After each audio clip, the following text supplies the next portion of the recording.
Hello, I'm Jeremy Rivera, your unscripted SEO podcast host. I'm here with Stephan of Vibe Logic. He's going to introduce himself and tell us why we should trust him as an SEO expert.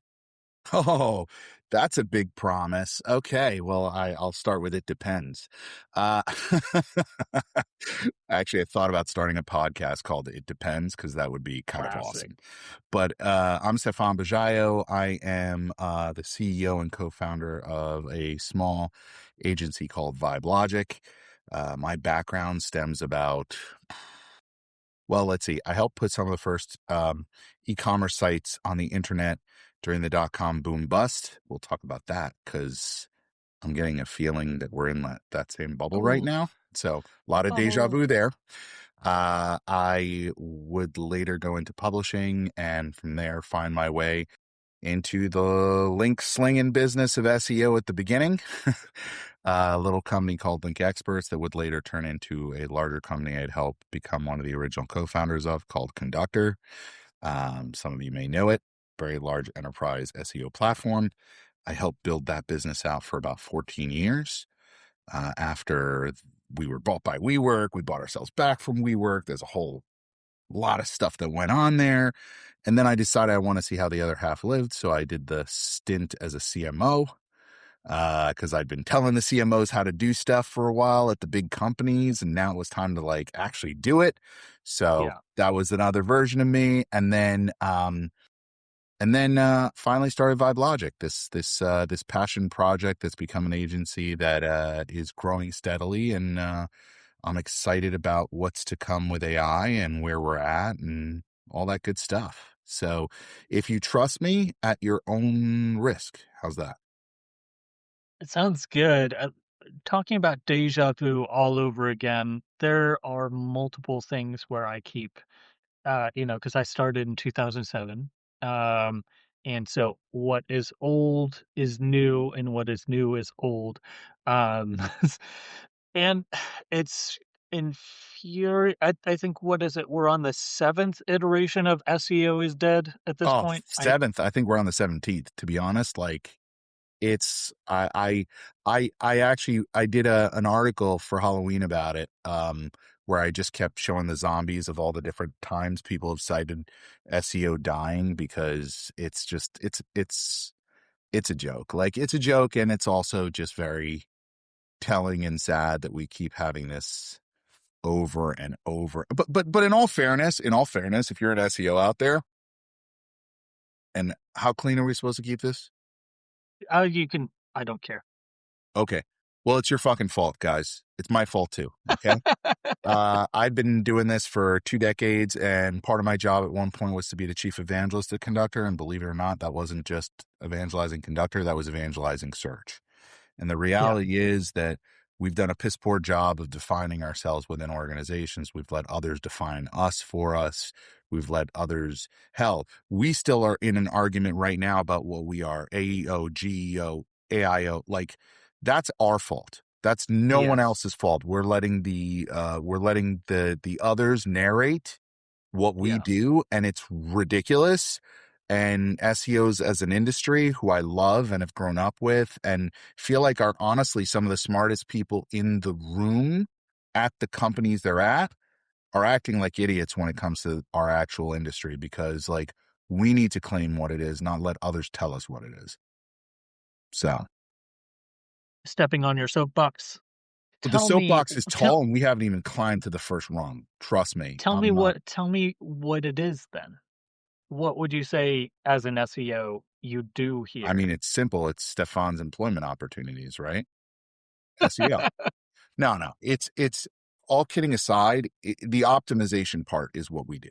Okay. We take data, take content, and we look at opportunities to make whatever ingests that content and judge that content understand it better. That's what we do at the core nexus of what we do. Now, we can complicate it with algorithms, we can complicate it with LLMs, we can complicate it as with voice search and different kinds of mediums. We can add universal search on top of it. We can look at it through the context of I can't understand anything through GA4 now because universal used to be so easy, and all of the stuff, right? All the Yes. things that killed SEO and didn't let us do any of this stuff. We've been through all of that. And if you haven't been through it, by the way, kids, get ready. It's part of what being an SEO is. Optimization is, we have to optimize ourselves, unfortunately. Like, we're the keepers of this great data that lives within these organizations, whether you're doing it as a third party consultant to help others as an agency or you're in house. Your job is to look at the wisdom of this organization, the audience that needs that wisdom, and finding ways to connect those two. Search engine's just the medium by which it's done. On the nosy. Absolutely. I've been doing this I'm a fed really up. long time. Like I have a lot of pain in me, and it comes from the lonely island that is every SEO feeling like they're on their own one palm tree with two coconut little islands, that when they see another SEO, they go, "We're saved," but in reality, they're still on a little island by themselves. And that doesn't get any better, by the way, when you go to big enterprise companies. The number of SEOs that exist there are myopic compared to what they're actually trying to accomplish. So the game's been rigged from the beginning in regards to the value prop of what this was supposed to be doing. The Yes. worst thing that ever happened was that the channel held this amazing data set that was trapped and treated as a channel instead of as an information set that we should be using as marketers, which is where I kind of have been preaching and pounding my fists against the table for years, even before LLMs came into the picture, and have been saying, like, hey, we know more about what a user's going to see, what ranks, supply, and how they're going to look for it, demand. We know that stuff. We're aware of it. We have the data. We have an internal search to look at it. We have external search signals. We can look at what the SERPs look like. We have all this data. Unfortunately, we've been treating it like a hammer with a nail, and our response is, I need to rank for that. I need to rank for that. I need to rank for that. And that has put us in a position where if you don't rank for that, you failed. But that's not Right. true. That's not the way the LLM Yes. interprets stuff. That's not the way search engines even interpret stuff anymore. They look at whether you're being cited and referenced and so forth. And the problem is the SEO is the most lowly position in a company, unfortunately, because they usually don't create the content and they don't do the dev. So if either one of those people charged with those things aren't on board, let alone the executive that sets the brand messaging or whatever direction you're going in, if those people aren't on board with your message or your direction, you're screwed. Doesn't matter how smart you are. You could be God's gift to SEO and literally have Larry Page call you on your cell phone, whisper three little nothings in your ear, and tell you the secrets to the algorithm as if they existed, and you would still fail 100% of the time in that situation if those people don't go along with you. There's no other job like that that I know of. So it doesn't actually matter how smart you are. It matters how capable your organization is to actually accomplish the smarts you have. I agree. I've worked in a lot of enterprise scenarios, so much red tape, and a lot of SEOs have failed, and I got stuck in a trap a couple of times, in-house with Raven Tools and TapClick's organization. They basically were spending my entire salary having me create product marketing dev tasks that they never had the budget to fulfill, product marketing dev tasks that uh and complete feature sets, everything ready to go, soup to nuts, all done in Jira, just like they wanted. And the meeting would come and resources go somewhere else. Resources go here, resources go there. So I've been in that trap, and I think that's actually the most challenging part of an enterprise level SEO experience is navigating how to get buy-in from different teams that are siloed, bringing them together and finding that, giving them the the talk through of, hey, you can get more out of your email wins if we partner it by creating these resources on the sites, which by the way, oh, hey, CMO, I can, partner this channel and bring this traffic in. We should tie that in with paid ads. And we should bring in, our social media team and we can tie in the collateral that they're creating. They're getting 15 videos. All of those conversations don't happen when you're like, I am SEO. I use SEMrush. I look at keyword. And Jeremy, can you optimize our site? It'll be launching in 2 weeks, and you'll get to see it 2 weeks after that. Yeah. And then we can do SEO on it. Yeah, well, we'll Um, SEO that for you. Absolutely. It's a verb, and we do it after the fact, of course, right? Like that's so I know that feeling. I know exactly what you're talking about. And it unnerves me to no end because here's the thing, right? If we go back in time, what basically happens is search engines come aboard and people start recognizing the opportunity. And they look around their orgs and they look for the person who knows how to code. And they're like, it's HTML, right? So let's get that person to do the SEO. A lot of times, that's where that started, right? Now, yes. speaking tech and speaking exec are two different languages, literally Yeah. two different languages. And unfortunately, a lot of us who only spoke tech, and I will say I do not speak tech as fluently as I do exec, right? But I got enough bad eyesight and geeky toys behind me to warrant being one of these optimization geeks that we are in wanting to tinker. And like you'll find certain traits among it, like SEOs, right? I found there's like two clusters of them, right? Yeah. They're the tinkerers who like love playing with cars, like actual cars and mechanic style SEOs. I've seen them because they like that sort of side of the house. And then you'll see the games like board game, Star Wars, all of that fantasy, SEOs too. And that's not to say you have to fit in these two buckets in order to exist in our industry, but I'm just saying there are some common traits, right? We are not necessarily the best suited to go in front of the executives and convince people that care about and note you. I already talked about supply and demand. Why did I use that language?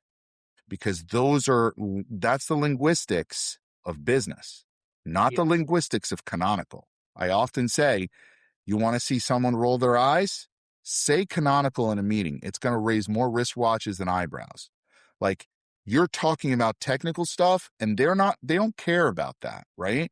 They Yeah. really don't. They don't even care about the channel. That's the funny part. When I got to be a CMO, you would have thought, oh, SEO was my channel. No, it wasn't. I didn't care where the leads came from. I Yeah. needed the leads. Someone's breathing down my neck, and I could give a crap which channel's driving it. I just want to Yeah. see results, right? So there is a different mindset there.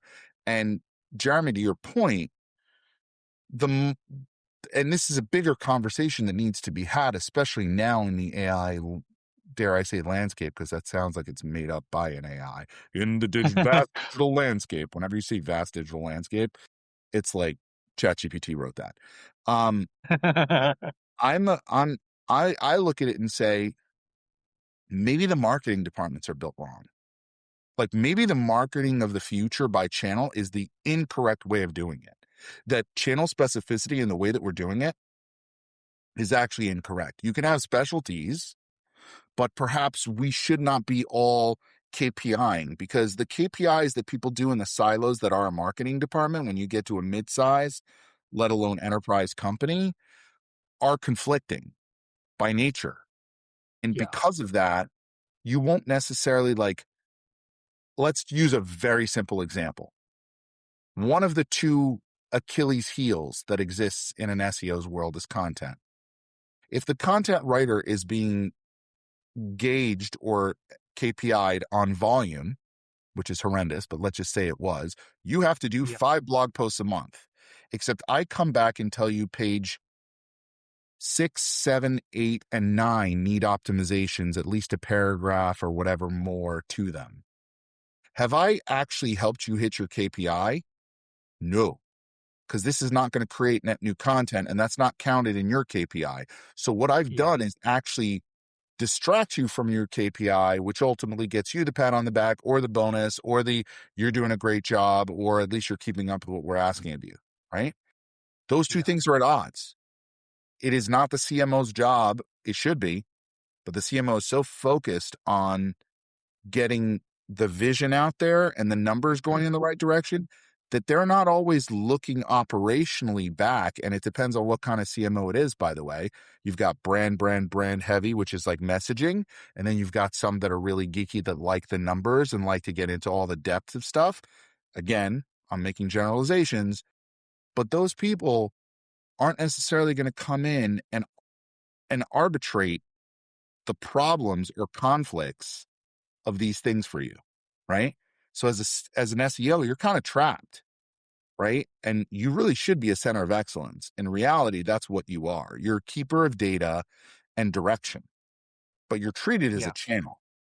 So I've always said the key, if you are dealing in multiple silos, the key is not to add 6, 7, 8, 9 to the to-do list. It's to find out what the to-do list of the person who's already doing the work. What is their number 1, number 2, number 3, number 4 on their list, and can you make it better? I can Right. go and I can find out that article you're writing for it. Hey, here's 3 things you might want to add to it that's going to make it perform better. And when it does perform better, I'm going to show you that performance so you can take the credit with your boss on it. Okay, now we're working in the Yeah. direction. As opposed to before, we were conflicted. Yes. Yeah. That is Doing something the that can value happen add. naturally. And unfortunately, here's what sucks, guys. I know there's so many SEOs going out there going like, oh, what a luxury to be able to say that and not do it. It's so much harder in reality. Yeah, it is. That's kind of why our industry isn't where it needs to be right now. It's why the hourly rates and the things that we're hearing about are frankly like ridiculously low.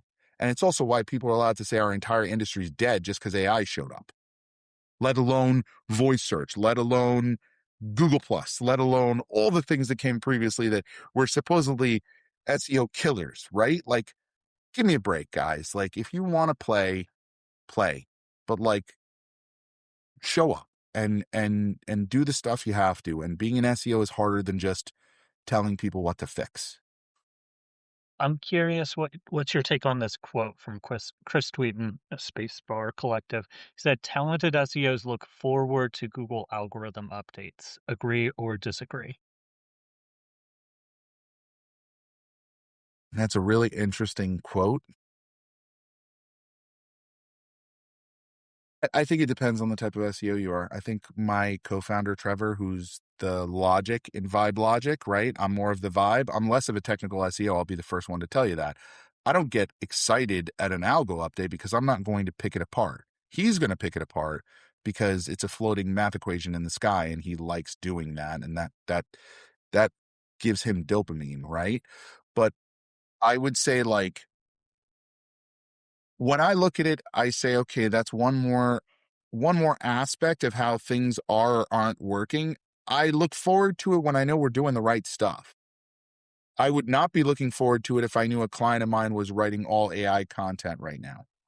Right? I would know that was a very bad day that I would have to say I told you so Yeah. rather than, and they chose to go in that direction because I never would have wanted them to do it in the first place, right? And I definitely am not the type, as you can tell, to shy away from shooting straight and tell you what I think. So Sure. for me, that might actually turn out great.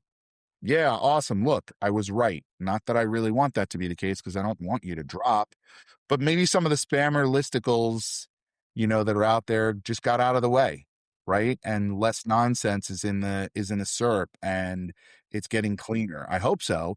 But for me, that's not where I focus. I focus on go deeper and wider.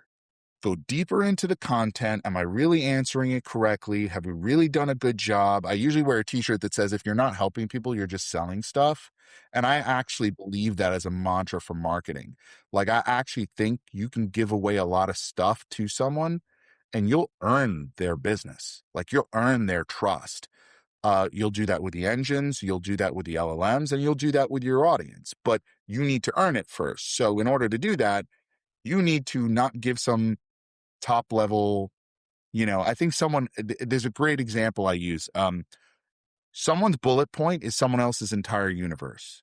So I was looking at a company who dealt in healthcare, and they were talking about change of life events. And divorce is a change of life event where you're allowed to change your insurance. Awesome. That was a bullet point. Do you know what kind of a copy brief I wrote on divorce? There are so many questions that people have when they get divorced. Can I keep my spouse on my insurance? How long am I allowed to keep my spouse? Do I have to tell the insurance company about it? What if we're just separated? What if I don't want my spouse on my insurance? All of this stuff is actually helpful, right? That's the stuff that matters, not the bullet point that says this is a life event, right? So while this company was going to leave it at that level, done with it, is that really helpful? Should that really No. rank? Does that really solve the problem? Or is the knowledge of this company really in depth and should be shown to actually help people? Does that mean every person's going to switch to that healthcare company because they give them the answer? No. But does it mean that brand will be associated with having made that answer somewhere in someone's head along the way and may find its way back at some point? Yeah, we got to worry about that. Not whether or not like the latest algo just just bump me this way and that way. Like that's not the future in my mind of where this all goes. Because if the SERPs change, if voice search is a thing, if AI were to take over in other ways, right? They still have to interpret. So what are you Yeah. giving them to interpret? That's the key, right? That's the crux that they can't do it without the data.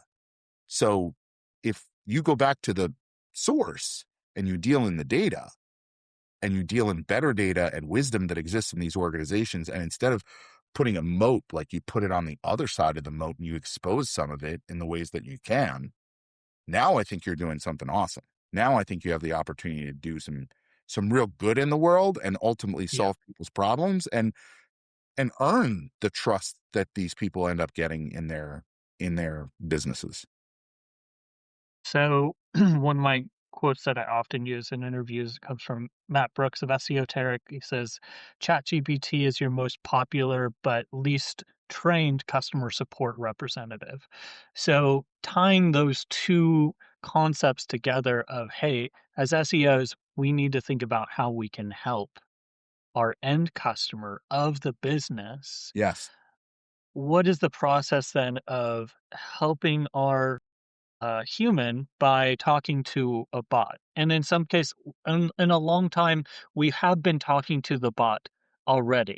And now we have a bot human sandwich where human is talking to bot, goes scrapes Google, and then you're on Oh, the the, other the snake side. is eating its tail, Jeremy. The snake is Okay. 1000% eating. There's no question about that, right? So here's three things I think that happen. Let me pontificate, not that I haven't already pontificated, but let me pontificate for a moment on this. One, the real idea of authorship shows up. I think Google Plus had it right, and then they had it wrong. They were right in their authorship. That whole concept of an author profile, I think that exists somewhere on the back end in Google, like in Googleplex. Like they know what you've produced. I think Mueller Author said rank. this. John Mueller said, like, if you haven't produced 20 pieces of content about something, you're not an expert on it. Like, he might Yes. have said that in passing, and you know how this is. Like, the cuts days where, he would say something and everybody, whoa! But, like, the reality is, right, there's something about that, which is you're going to have to show up as a human. We're going to have to know and put a human's name behind something. The team app does not count. No longer are you allowed to do this anonymous nonsense where you're like, oh, I posted it, therefore it is, and my brand carries its value. Bullshit. Like I want a human to say, I wrote this, or if not, supposedly now we're supposed to cite, I don't know if you noticed that recently in the schema, when it's written by AI, which I thought was quite funny, that new feature, because I'm like, oh, so this is a new disavow thing where you're expecting us to like essentially beat the bushes for you so that you can identify signals and help you Yeah. know where AI Yeah. is? Please give me a break. You Like remove that's you not how. remove not provided, and I'll do that. Yeah. Exactly. That's never happening. Okay, guys, I don't believe it. Anyone who's going to play it, they'll give them some cred for doing it, and then they'll take it away like they always do. So back to what I was saying. I think real idea of authorship is a huge thing, and I think that's coming. I think I think you need to go back and get your profiles, your about us, your those things need to exist. They need to interlink. They need to show entities of who you are. It's knowledge graph. It's important, and it's going to matter more in the future, I think. The other thing I think that we need to really be thinking about in regards to the hold on before I go. Give me the question again in 1 second. It was, sorry, I lost it. Do you recall? It was the, A chat GPT as the right. So understanding and the depth at which you understand your consumer is fundamental. I think this concept of a funnel is stupid. Like we shot ourselves in the foot. Marketers did, not just SEOs. It is not a funnel. It's an hourglass, and everything always ends up at the bottom. Unless you're in the business of selling something once to someone, which I question weather tech, by the way. One, how the hell do they have enough money to keep running Super Bowl ads based on like laser measured like mats for cars? And how many times do you buy mats for cars, especially if they last? Right? Like I don't understand it. They created a cup, like an actual, I don't know if you saw that. That was their next thing was like a cup holder, I think, or something. I don't know. It was a really piss poor attempt at a secondary product in my mind. But nonetheless, my point simply is you're usually not in the business. And I came from SaaS, right? Which is subscription. So yes. you're not in the business of selling something to someone once. No, Therefore, the experience they have post quote unquote purchase actually matters. And it that's going to does. perpetuate its way back into referral, whether or not I tell my friend Jeremy, you should consider this, you should look at that. That's a great product. All that stuff happens post, right? Yeah. So if I Yes. don't have the support, if I don't have the knowledge of that, somehow, by the way, SEO got stuck at some companies, not all. I know that like Samsung and Apple are great at this. They do focus on the post. They recognize that people are going to look up, what's that blue thing? How come that happens? Why does that? And they know that there's disinformation out there that's going to show up in answer boxes and give the wrong answers. And that's really negative to their brand. So they've made that investment to focus on that sort of stuff. But there's Yes. most companies just leave it at, I got you. And then when you start asking questions in addition, which by the way, find their way into the LLMs when people put in prompts that aren't clean little queries the way we'd like to have them in measurable MSV, bullshit, but little measurable MSV, right? They don't come so clean in prompts. So now all of a sudden, Yes. all this other content stuff's going to find its way into LLMs, and you're going to have an executive going like, hey, Jeremy, how come these guys are talking about our pricing?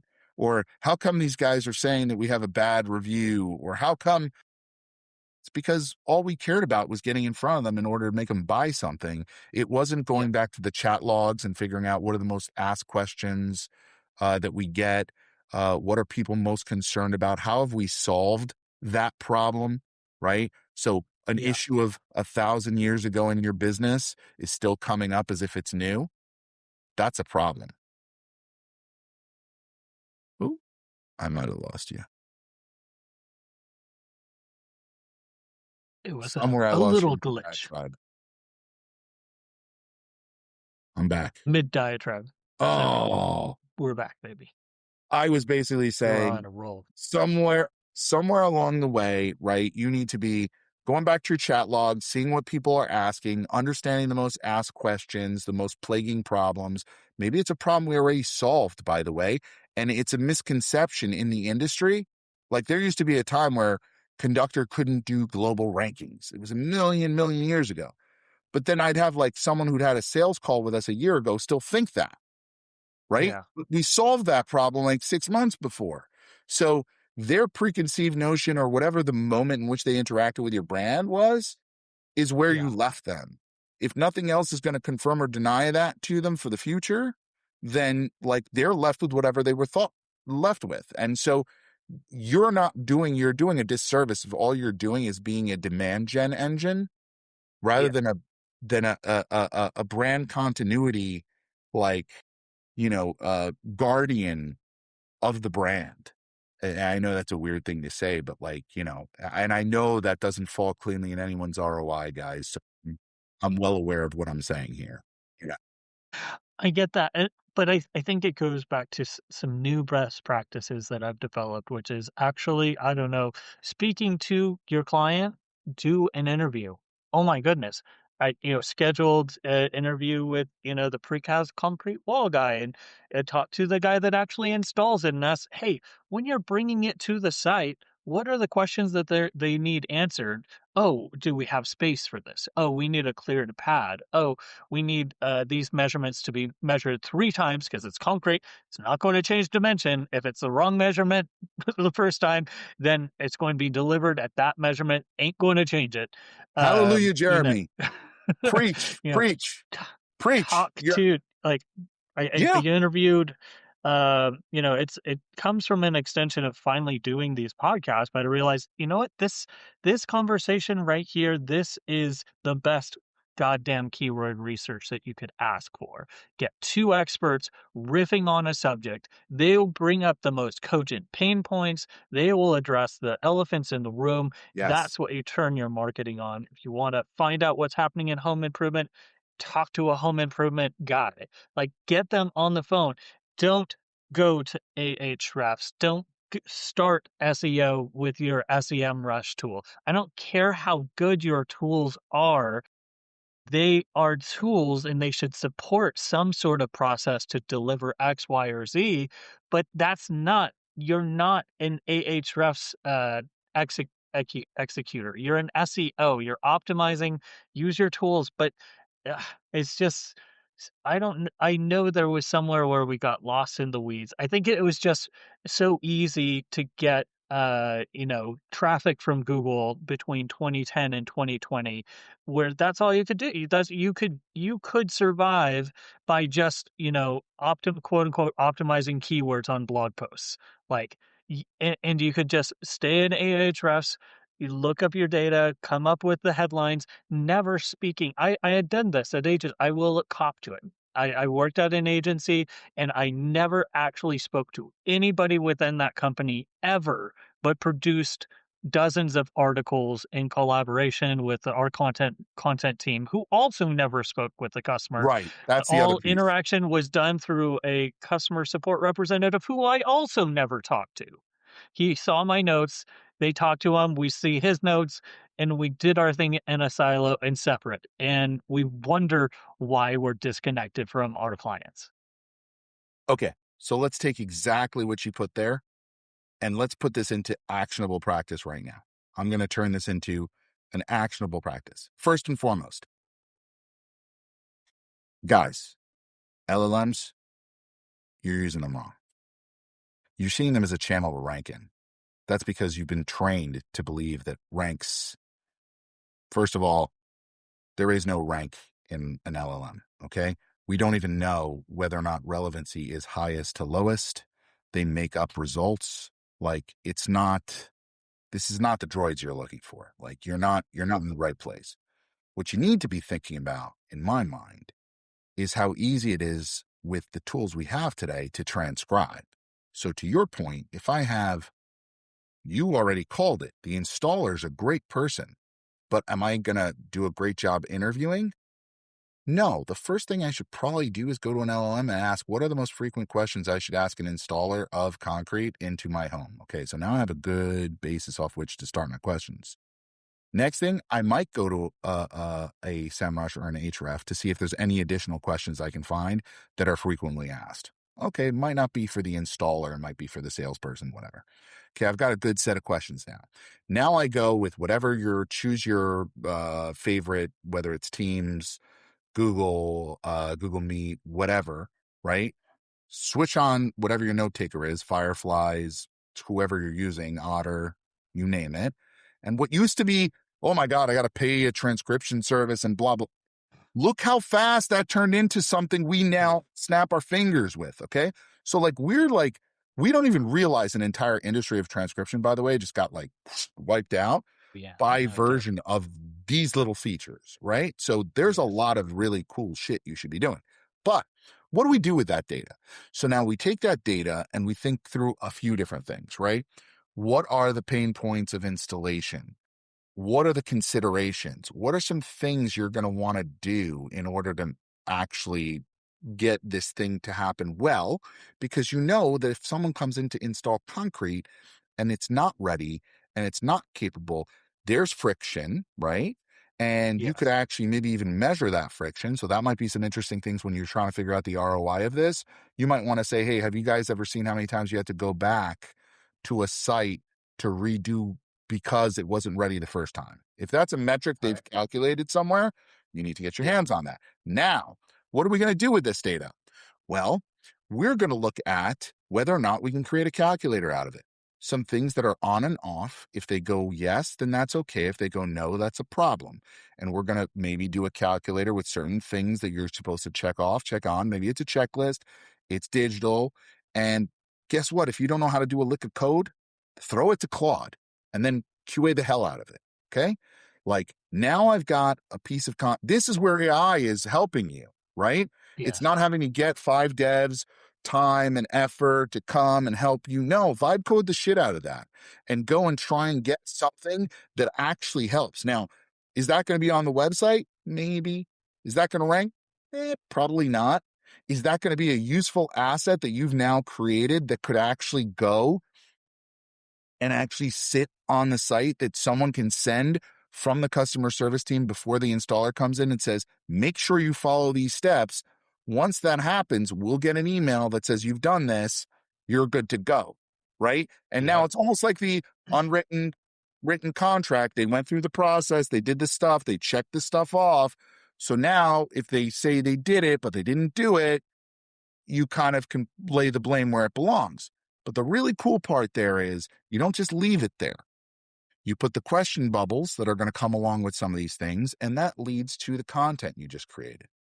Now you can have content on the website. Now you can have answers and questions, right? FAQs and so forth that came directly from your interview, right? That have been edited Yes. down to be those pieces that now live somewhere on the site that can be exposed to the engines, that are your way to answer, that prove that you know what you're talking about, and help your customer so they can find it either in their process or when they're searching on the web. The intention wasn't just to build content so it could be found through the model by which you want it to be found, right? Yep. That is the flawed logic that existed in SEO, is that we believed the search engine was supposed to be the only source. And if it doesn't come through the search engine, it has no value. But the search engine was just a way for us to understand supply and demand. The better we got at that, I could create something that gets absolutely zero organic visits and still be one of the most valuable pieces of content if it ends up being your number one newsletter piece. Or Yeah. it's a blog post that is linked to as a modal on your homepage and all of your prospects see it. Like I was told what to write about because I looked through the data, whether that was in SEMrush, Ahref, or I did my sourcing like Jeremy was telling you. I found the pain points, I understood them, and I built the content. When that happens, that's valuable content, not because of the channel that drives it, but because it's valuable content because it does the job it's supposed to. After that, how it gets to, I'm going to be honest with you, I don't care. I really don't. Be your number one email piece. I, I don't care as long as it helps and you can tie some ROI to that. Like the fact that anyone is just reporting on organic traffic only to a piece of content they've created and don't show the direct to it, don't show the referral to it, don't show the other channels to it is insane. Yep. It's insane. It didn't exist until I told you to build it. Now you built it, but I'll give you credit for a fraction of that because it has to fall cleanly within my channel. Otherwise, oh my God, right? That's again, guys, you remember what I said at the beginning of this conversation? We shot ourselves in the foot. We acted stupidly. We haven't set ourselves up for success. Soapbox. Yes. I told you Yes. there were a lot more rungs on the soapbox. Um, I think you tied that up magnificently. That's where I was going to go next. Um, So just tell me a little bit more about what you're doing now. You had an adventure with Conductor, and you came back to your own agency. That's curious. Why is that a passion project for you now? And what does that look like on a tactical basis? Like, what do you like? Are you working in a specific niche that you're in love with? Is it just the challenge of speaking to that throughput value? And agency life has its particular challenges. It's different from optimizing um, in-house and different from optimizing as a solopreneur, freelancer, consultant position. So, what is it about that agency life that you're attracted to, right? Sure, that's a great question. It's got a lot of pieces, so I'll try and break it down. I had the luxury and the privilege at Conductor of building out our professional services team. I started with 2 kids straight out of school who didn't know keyword research. But since the product required keywords and it was crap in, crap out, like you needed to know what keywords to put in. So, that actually turned into a team, believe it or not, of 7 people who full time were doing keyword research. Like we got that down to a science. It was kind of awesome. Like we built separate tools just to help that team that weren't exposed to didn't need to be enterprise grade, but that would help people do that. Right. And as I built out this team, it ended up being 65 global SEOs that were working on managed services and migrations for some of the world's largest companies and all sorts of awesome stuff. So I got to live that on someone else's dime, to be honest, right? Now, one thing that was my passion back then, which was again much of what I said today, which is the SEO was probably one of the smartest people in the room, but unfortunately was not in the right rooms. And so Right. what would happen is they would be at the tail end of decisions that they would come back into the meeting room and try and tell everyone like, hold on. And like, but all the decisions have already been made for months. The train's been rolling and all of a sudden you show up being like, stop the presses. We need to go back. That's not really a great position to be in. So I Right. spent a lot of time doing that.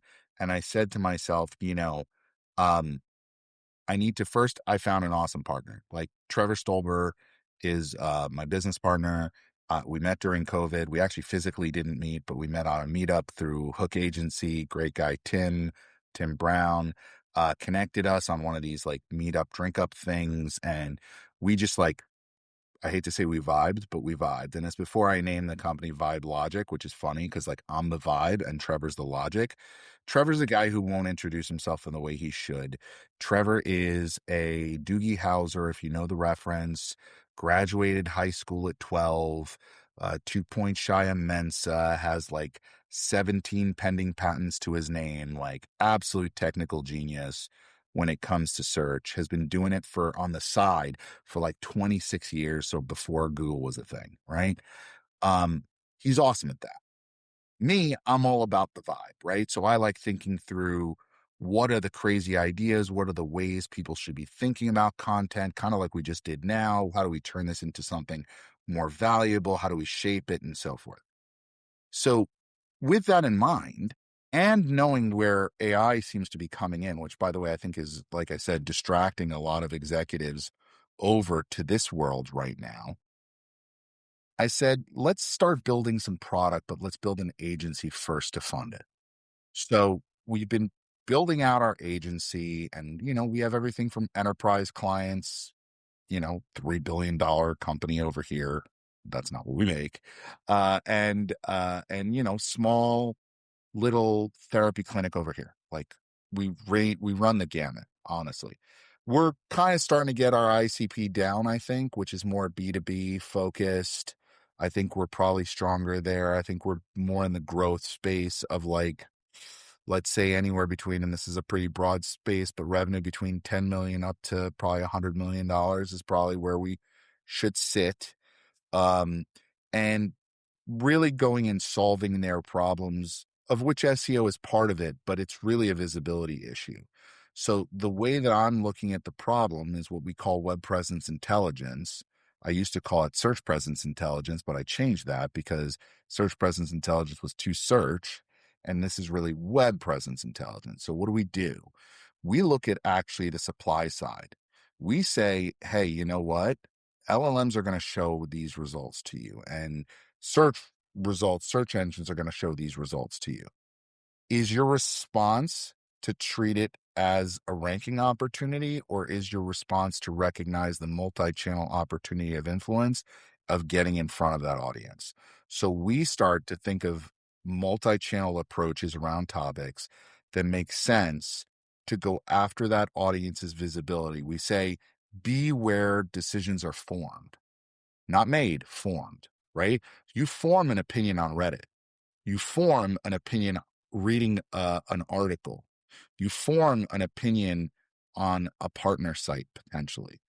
Um, these are places where, unfortunately, because we're so siloed in our approach of KPI and marketing, the display person isn't going to recognize that opportunity, nor is the social person going to recognize that opportunity, nor is, and we can keep going, right? In terms of demand gen groups and performance marketing that don't see these opportunities that way because they're looking at it this way. And we look at it horizontally. We look at it the way the consumer moves. What is put in front of the consumer to influence the consumer? If we understand that better, then we as marketers optimize. We use what's at our disposal from a marketing perspective, and we apply that against the audience. We've created some product that allows us to see where those opportunities are. I like to think of it very much like a roulette board, right? A roulette Yeah. wheel. We try to help you decide where to place the bets according to the visibility you're trying to achieve. The highest probability of getting in front of this audience is, and then we help you figure out where to put those bets. That is one of the things we do on top of, obviously, SEO. And a lot of the time, by the way, when we walk into an engagement, one of the first things we do before we even tell them, oh yeah, here's a retainer for X, Y, and Z. We used to go in and tell them, well, this is what you need. We do a diagnosis where we let them diagnose themselves. And what's really cool about that diagnosis is we come up with a few quick things that usually are dissonance. So the CMO believes this, whereas the head of product believes that. Oh, well, this is a conversation that's not naturally going to happen in their company. So if I can help facilitate that, right? I'm not doing SEO Yeah. at this point.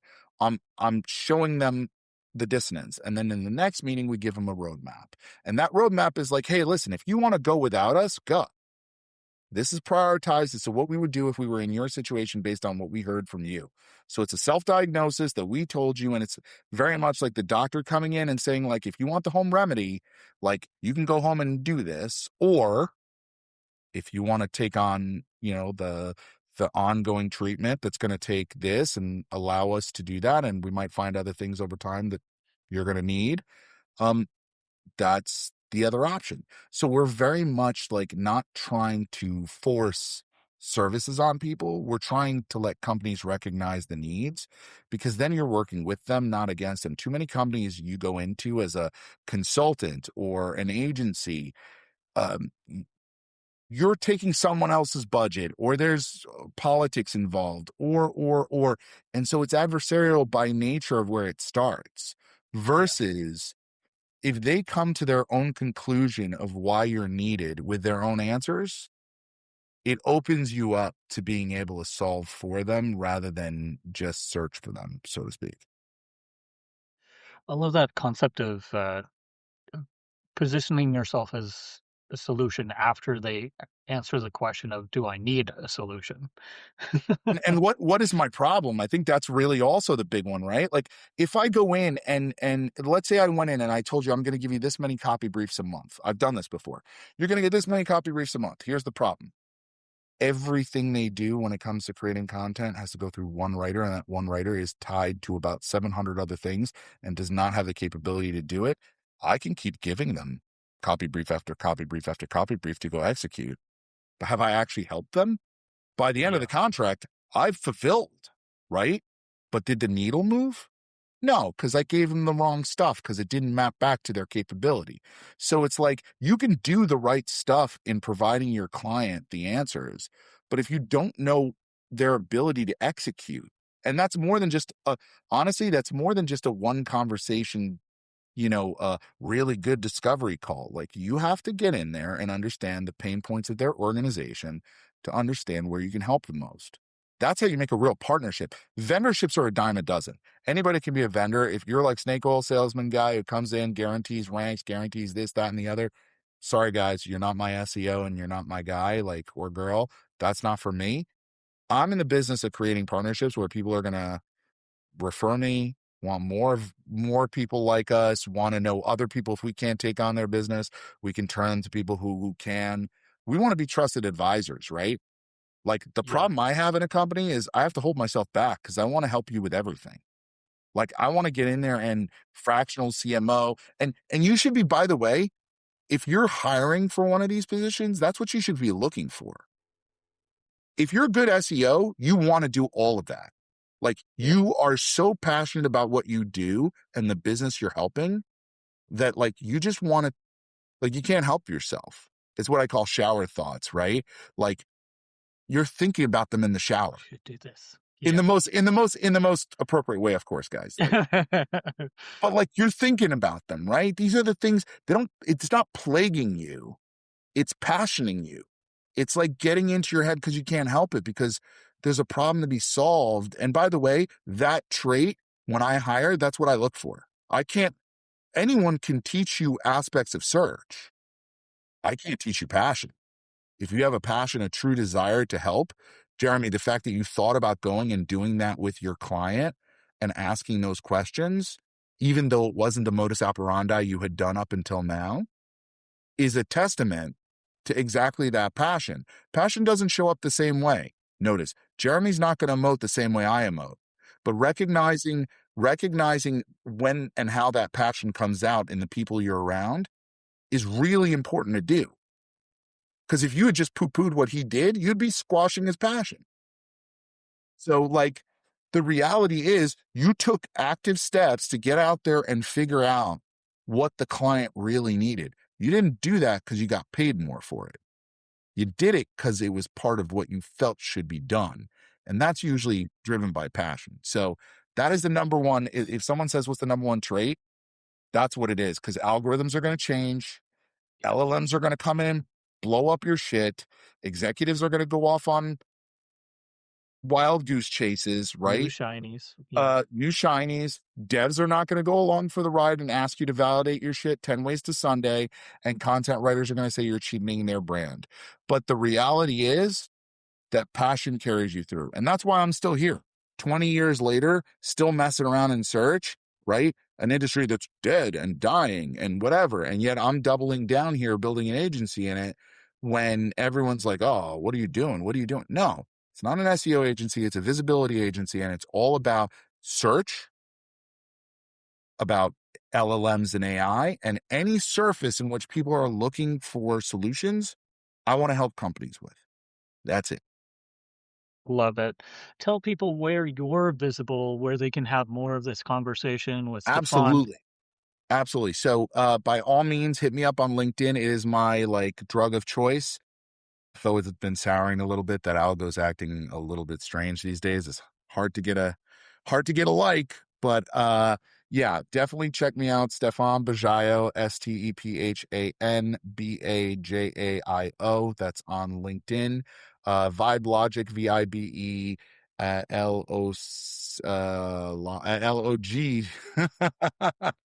IC.com. I didn't say I was good at spelling. And hit the .com. You can always hit us up there. Check us out on LinkedIn. That tends to be where we're at.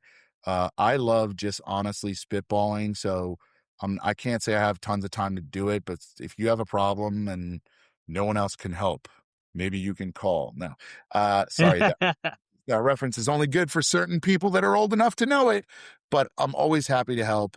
It's kind of my thing. I get real dopamine off of doing it when I can.